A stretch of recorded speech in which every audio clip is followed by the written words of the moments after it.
Hi, my name is Guy Terrell. And I'm Jack Trammell. Together we have written the book, The Fourth Branch of Government, We the People, in 2016, published by Brandy Lane Publishers.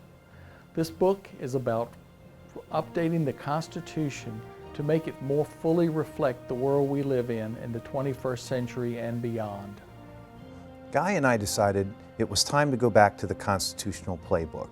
It was time to see what our founders had originally intended in terms of our growing country and our growing democracy. What we found out is that our founders were very wise. They gave us the tools to update our democracy, but we simply haven't been using them.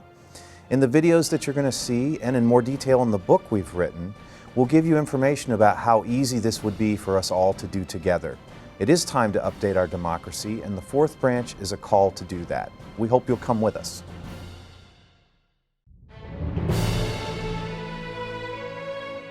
This is called the Fourth Branch of Government, Citizen Legislators.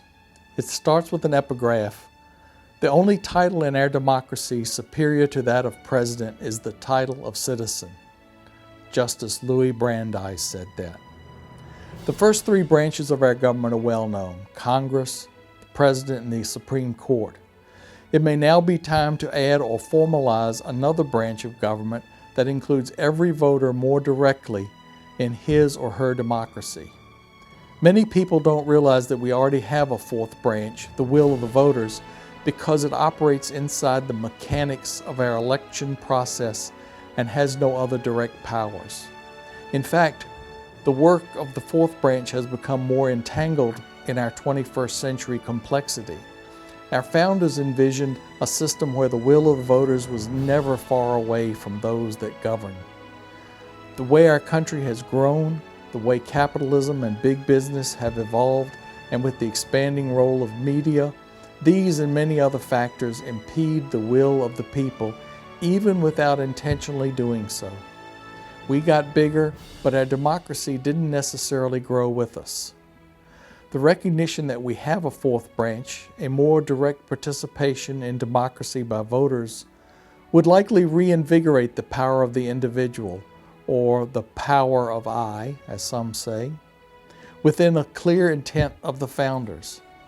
Not only will the needs of the people draw closer to the actual work of the other branches, but formalizing the will of the people will also increase voter participation.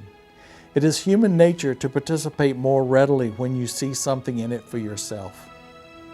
The fourth branch can be recognized and energized on several levels, some more formal and some more at the grassroots level and involving basic ideas.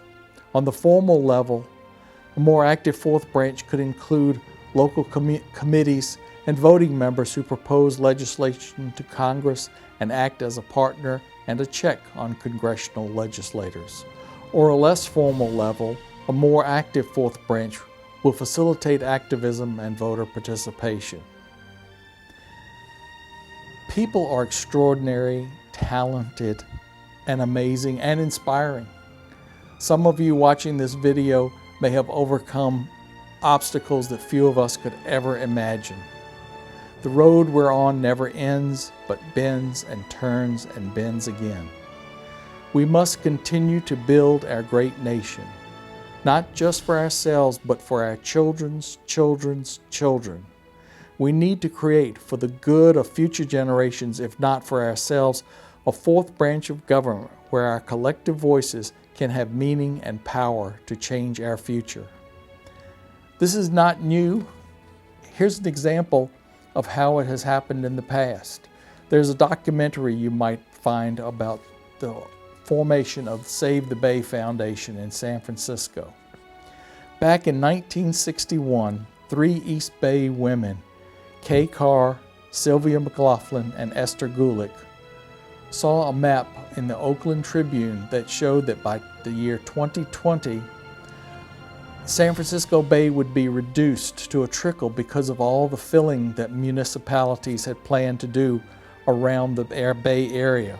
To combat that rampant filling, they made phone calls, wrote letters, held meetings, and collected $1 from thousands of Bay Area residents to create Save San Francisco Bay Association.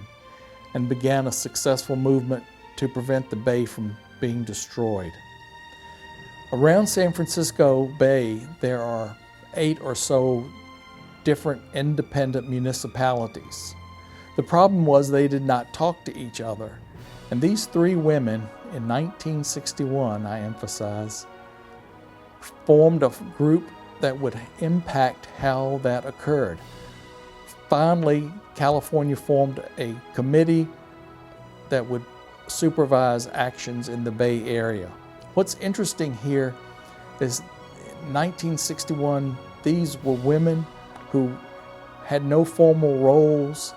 No one expected them to do such a thing, and they took the reins. And that's what we can do. We don't have to wait for somebody to give us permission to run our own country.